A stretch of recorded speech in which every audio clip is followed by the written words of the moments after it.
Dari Jakarta,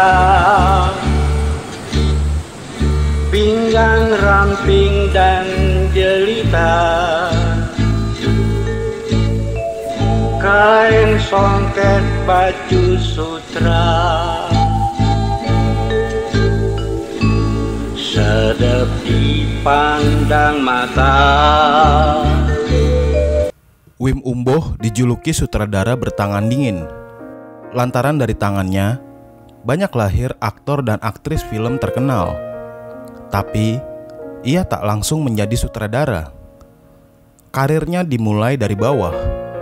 Wim Umboh lahir di Witulinei, Minahasa, Sulawesi Utara pada 26 Maret 1933. Wim berasal dari keluarga pedagang. Usia 6 tahun, sudah yatim piatu. Hal itu memaksa Wim menjadi tukang sepatu. Pernah menang sayembara mengarang di SMP. Setamat SMA, ia merantau ke Jakarta. Berkat surat pengantar dari wartawan film Bus Bustaman, ia diterima bekerja di studio Panah Mas pada 1953 sebagai tukang sapu dan dekor. Ia belajar film dari Chok Chin Sin, pemilik Panah Mas. Akhirnya, ia menguasai pengetahuan teknik suara, editing, hingga penyutradaraan. Karena kemauannya yang keras untuk maju, ia lantas dipercaya menyutradarai film Di Balik Dinding pada 1955 dan Terang Bulan Terang di Kali pada 1956. 9 tahun di Panah Mas, ia lalu mendirikan PT Aryas Film bersama Ani Mambo pada 1961. Lalu, ia sempat belajar sinematografi di Paris, Prancis pada 1961 hingga 1962. Sejak mendirikan Aryas Film, ia menjadi pencari bakat bertangan dingin. Dari tangannya, banyak lahir aktor dan aktris film terkenal. Lewat film Pengantin Remaja tahun 1971, ia mengorbitkan Widyawati dan Sopan Sopian. Selain itu, ia mengorbitkan Dr. Gigi Fadli, Yeni Rahman, dan Cok Simbara sebagai pemain utama. Film produksinya antara lain Bintang Kecil pada 1963, Macan Kemayoran pada 1965, dan Pengantin Remaja pada 1971.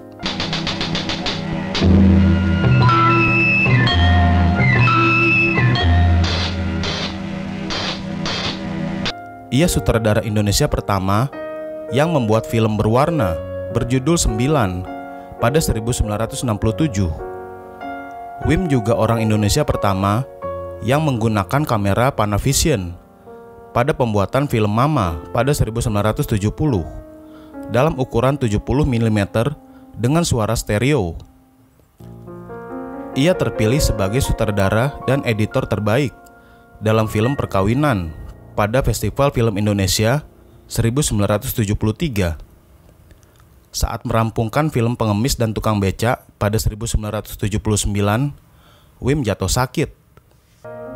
7 hari 7 malam ia koma, dan setengah bulan ia dirawat di rumah sakit Husada karena menderita liver, ginjal, dan mah. Dari perawatan itu, ia menghabiskan uang 10 juta rupiah dan nyaris papa. Tapi, film Pengemis dan Tukang Becak justru terbanyak menghasilkan Piala Citra. Film Pengemis dan Tukang Becak menghasilkan Piala Citra untuk aktris utama Christine Hakim, juru kamera Kemal Reda, dan editing untuk Wim sendiri. Tapi, film Pengemis dan Tukang Becak dari sisi penonton jauh dari film-film bertema cinta yang sebelumnya banyak digarap dia. Pengemis dan Tukang Becak berbicara tentang rakyat jelata. Maka, dia tak mau lagi mengambil tema kemiskinan. Karena menurutnya, masyarakat ternyata tak mau mengeluarkan uangnya untuk menyaksikan kemiskinan mereka. Ia mengaku membuat film tidak mudah. Di negeri kita, katanya, banyak produser petualang yang membuat film sebanyak-banyaknya dan semurah-murahnya tanpa melihat film sebagai sebuah hasil kesenian. Akibatnya, membanjir film-film murahan. Setelah kapok dengan pengemis dan tukang becak, Wim kembali ke jalur lamanya lewat film Di Sini Cinta Pertama Kali Bersemi pada 1980. Wim menjadi editor terbaik pada film Cinta dalam Festival Film Indonesia 1976 dan film Sesuatu Yang Indah pada Festival Film Indonesia 1977. Film Cinta juga memperoleh piala khusus Antemas pada Festival Film Indonesia 1977 sebagai film paling laris. Film-filmnya yang lain berjudul Tokoh pada 1973 dan Senyum di Pagi Bulan Desember pada 1974. Ia sutradara dengan peraih piala citra terbanyak di Indonesia mencapai 27 buah.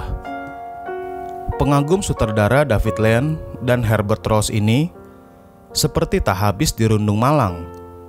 Rumahnya di daerah Kebayoran Baru pernah kebakaran.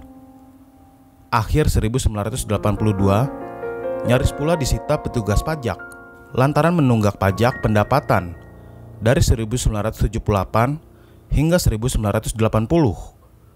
Ia lalu menerima pembebasan pajak. Setelah masuk Islam pada 1984, Wim mengganti namanya menjadi Muhammad Salim Umboh.